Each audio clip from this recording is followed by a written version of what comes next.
Hi, I'm Dr. Jeff Maselli, and today we're talking about diabetes and how to reverse it. A lot of people don't even realize that's possible. They think, oh, this is genetic. This is the bad hand of cards I've been dealt that I just have to deal with. But boy, can you make a big change in your life, and it's not just diet. You can change quite a few things to make a huge impact on your blood sugars. So, first, before we get into that, we're going to start with what is diabetes? What the heck is it? How does it work? Why does it happen? What's going on there? What's the mechanism? So we'll make this easy to understand. So we've got the bloodstream, okay? And it's got blood sugars in it. Blood sugar. BS. A lot of people that have diabetes will think that that's funny. So we've got blood sugars in the blood. Now, normal levels, we'll call that normal just for illustration purposes. And then what happens when you eat? When you eat, you get more in the blood. Now, there's more sugar in the blood. More sugar is bad in the blood. Why is more sugar bad in the blood? Well, more sugar or high levels for a long period of time in the blood, diabetes, is bad because it causes damage to the cardiovascular system, to the nervous system, to the kidneys, to the heart, it puts a strain on your liver. It puts a strain on everything. It's the number one cause of blindness in America, number one cause of amputations in America. It is a very devastating disease if left unchecked. So, our body knows that this high blood sugar is not good. So we don't want it to stay like that. But we do want the sugar because now this is not table sugar like you would just white sugar you pour out of something or it's in the recipes and things. That's not what this is. This is blood sugar. This is the fuel for the body. You actually need this. And even if you eat steak or you eat chicken or something that doesn't have any sugar in it, your blood sugars will still go up because your body will convert that into sugars. Not as fast as if you ate a Snickers bar where your sugars would shoot up because your body can easily convert that quickly into sugar. So it does. So anyway, you've got these sugars, and now we got to get them where they belong. Where do the sugars belong? Where do they go? They go down here. This is a terrible looking illustration. I'm no artist, but you'll get the idea. This is a cell. Okay? We need to get the sugar, the excess sugar, into the cell so that it goes into the power plant, right? Those are smokestacks. And it goes into there and it comes out as ATP, or that equals energy. You need that to think, see, hear things, move, breathe, live. Everything requires this form of energy in your body to do anything you want to do. So this sugar needs to get into here. However, there's a little bit of an obstacle. There's a door, and that door is shut and it can't enter, can't get in. Because we don't want to just leave the door open because then all the sugars would just go in and then we'd have no blood sugar and we would die. So we need to have a certain level of blood sugar in our blood, not too much, not too little. So this is regulated by the body, by the door on the cell, if you will, and a lock, and this is called a receptor site. So without getting all complicated, this is a lock. Okay, so what do you need to open a lock? You need a key, right? So the keys are made over here in the pancreas. And those keys are, if you haven't guessed it, they're insulin. Insulin is the key. So insulin is released when you eat and your sugars go up. Then your pancreas releases insulin. Insulin, like that. Draw some eyes in here. Those are all little insulins floating around. One of them will come over, go into the lock, and then open the door. When you open the door, you can go in just like that, and then the door will shut behind it. And then the insulin will be destroyed. It will go away. It's a one-time use key. You can't reuse them. They're not reusable. So it looks like this. You got the key, the lock, sorry, and the key. key comes in, click, fits in the lock, door opens. Now, this is how it normally works after a meal. Okay? When you have somebody who has diabetes, specifically type 2 diabetes, type 2 diabetes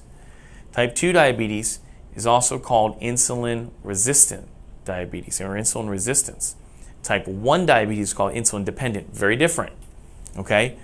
Type 2 diabetes, insulin resistance. That means that this key doesn't fit in the lock. The lock, the key just doesn't fit. It resists, insulin resistance. Okay? So if that doesn't happen, what happens? The door doesn't open and the sugars stay in the blood.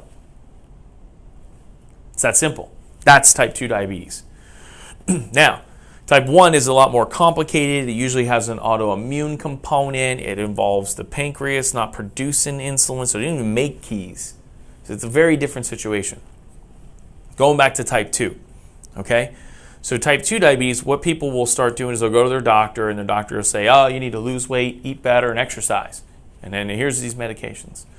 And then if you don't do better and your sugars stay up, I'm going to put you on more medication. So you go back and you try, and you get frustrated because you can't really get them under control, and then the doctor puts you on more meds. And over the years, you find yourself on more and more medications. You find yourself on blood pressure meds eventually, cholesterol meds. This is all tied together. And then next thing you know, the doctor's like, okay, well, we're going to put you on a glucophage, right? That maybe they start with that. And then they move to, they'll add something that ends in an "ide," like a glipizide, glyburide, ends in an "ide." Okay? If it ends in an "ide," it's a pancreatic stimulant. So what it does is forces your pancreas to release more insulin than it would want to, or normally would.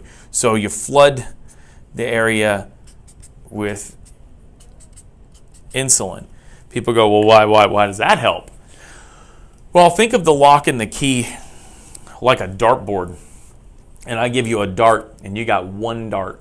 And I'm like, all the way across the room there's the dartboard. You got to hit a bullseye. And you go, one dart? I'm not a professional dart player. You throw it, and you don't even hit the dartboard, or barely, right? And you go, what are the chances, the odds you get a bullseye? Pretty slim. But if I give you 100 darts, you got a lot better chances now, right? Probably eventually going to stick one in there, or pretty close. You're probably going to get it to work. So eventually, the more of these we have, the more odds are that key will fit in one of the locks. It's that simple. So you go, well, doc, if we do that for a while, doesn't that kind of put a lot of strain on the pancreas, like forcing it to do more than it was supposed to do? Yeah, it does. And then as the insulin resistance gets worse, the pancreas works harder, and then medication pushes it harder. And eventually, it can't keep up as well as it should. So then the doctor says, well, your sugars are still out of control, so now what are we going to do? We're going to do an injection, right? We're going to do injections. We're going to use insulin. We're going to use either long-term or short-term or both. Long-term is where you usually start, and you go to the short-term, which short-term means each meal, and long-term is once a day. So I know there's other medications, and they're slightly different, but this is the gist of it. Gives you an idea. So the problem in this whole disease, this whole situation that's not generally addressed is right here. It's the key and lock mechanism. That's the issue. But yet so many people are just putting Band-Aids on it, not treating the cause. They're not even aware of it. They're just trying to eat better or exercise or lose weight or whatever. And by the way, if you're trying to lose weight and you're taking anything that ends in an "ide," like a pancreatic stimulant, if you got excess insulin, either from injecting it or the medications, it's nearly impossible to lose weight. Almost completely impossible. Matter of fact, it has almost the opposite is almost guaranteed, gain weight. Because insulin is a fat-storing hormone. It promotes fat storage. And if you ask anybody who takes insulin, if you don't take insulin, or you know somebody who does take insulin, you ask them what happened if they started taking their insulin injections, if they gained any weight, and they're going to tell you, oh yeah, sure did, a bunch. It's the insulin, the excess insulin that does that. And it also perpetuates the problem, because the more insulin we have here, the less sensitive the receptors become to it. Kind of like alcoholic needs to constantly drink more and more to get the same feeling, because he's desensitizing himself to the alcohol. become desensitized to the insulin because of the excess presence of it. Very, very similar mechanism. The body's trying to protect itself from being overstimulated, even though it's not working properly to begin with. So that's that. Now you go, well, doc, okay, you told me that we're going to talk about how do we address that? So to address it, the best way to address that is, you already guessed it probably, is treating the cause, the reason why it exists, instead of all these little band-aids with all these medications and things. And with all this being said, no one should stop taking or adjust their own medication. You should always talk to your doctor.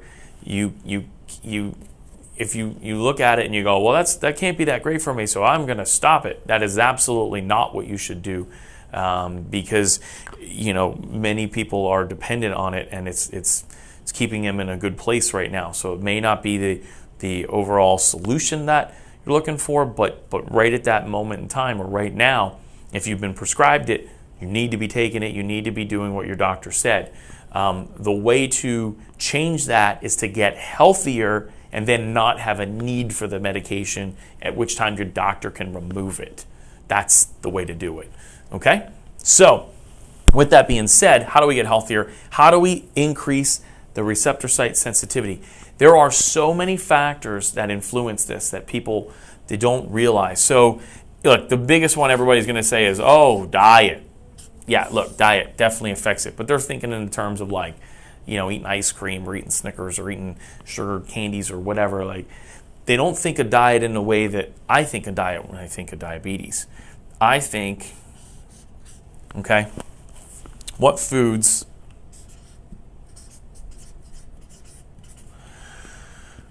will raise your blood sugar for the next couple of weeks or month? Because they can. You can eat one food and it could raise your blood sugar for days and even weeks. That one I would like to know about. And they could be foods without any sugar in them, like eggs or a certain vegetable, believe it or not. I've had patients where, I had one lady where eating spinach raised her blood sugar significantly when she did for about 2 or 3 days afterwards or longer.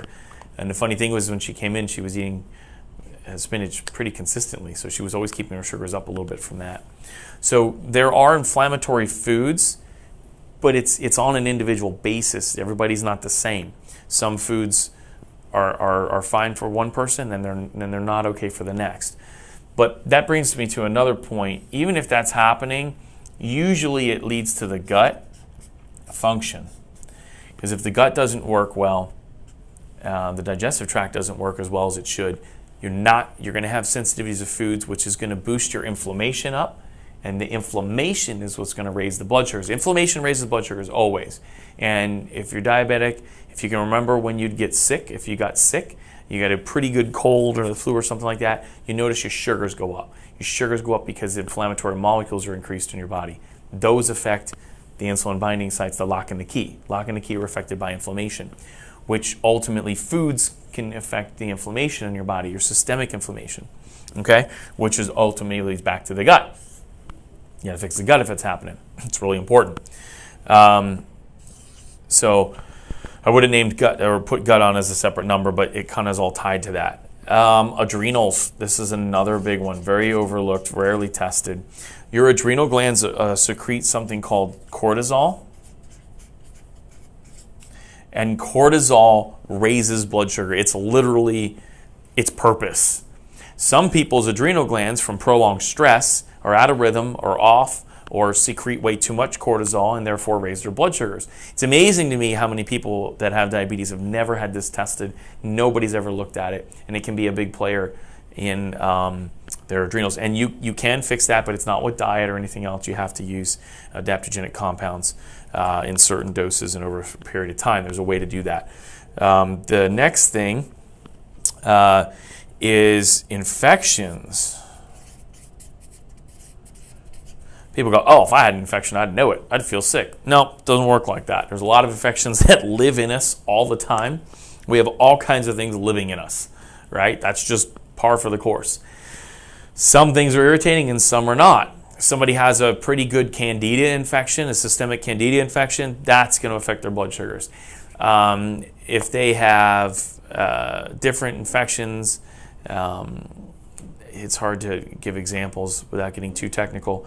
Let's say, great examples of infections that can live in us all the time and just kind of cause a little bit of irritation, which is a little bit of irritation, which raises the inflammation. We talked about up here with the foods. Inflammation up, sugars up, big time. Infections, a good example, like I said, would shingles, right? People get shingles. They don't get them. They have an outbreak. They always have them inside of them. The shingles, the herpes zoster virus, it gets fired up and it spreads, and then the immune system will squish it back down and hold it down, and then the shingles are gone, and people will go through cycles of that. But that's a good example of infections that can be inside of you, always there, always causing a little bit of trouble, but no real symptoms. That happens a lot. And then of course you got parasites, worms, all kinds of things. I mean, most of our population has parasites living inside of them. It's a normal thing. Most people that have them, though, they don't even know it. It doesn't even bother them. They don't really have any symptoms. But if you're diabetic and you've got them, you can bet it's going to raise your blood sugar. So another factor, too, is your liver. Now, a lot of people will have high cholesterol, and they'll wonder why, I got that too now. I got diabetes and I got high cholesterol. A lot of times the liver is just not working like it should, not keeping up. It's not optimal. And when it's not, your blood sugars will go up. But also your blood sugars will rise, but the other thing is your inflammation will go up too. And your cholesterol can be affected by the liver. Your liver's job is to help regulate and process, and the cholesterol levels are directly tied to your liver. They are for sure. And there's a bunch of other things that actually can affect your blood sugar like these. You would just need to, for the liver, you'd need to get it working better. There's ways to do that, and not drug-related ways to do that. So that covers most of it. There are a few other things. People have seen, anybody out there who's seen it when they're under more stress and their sugars go up. That all relates to the adrenals. Or if you've ever had a cortisone shot because you've got a bad knee or hip or something or whatever, you get a cortisone shot, steroid shot, and then you see your sugars jump up. That's why, because the adrenals and the cortisol levels are affected by the cortisone shot, right? So a steroid shot. So there's lots of different things out there that can affect blood sugars. When you start to put all these together and start to identify which things are wrong, and the list is much bigger than this. These are just the major ones. The list gets much more applicable, right? So what you do is you test and you learn all these things, and then you find out, okay, this is my problem, that's my problem, this is another problem I have, that's another one. You start fixing those and addressing those, and the sugars drastically decrease, very quickly. So I hope that gives you guys a little bit more of an insight into diabetes and what's really going on, and how to take the steps towards getting better and controlling your sugars better. Thanks.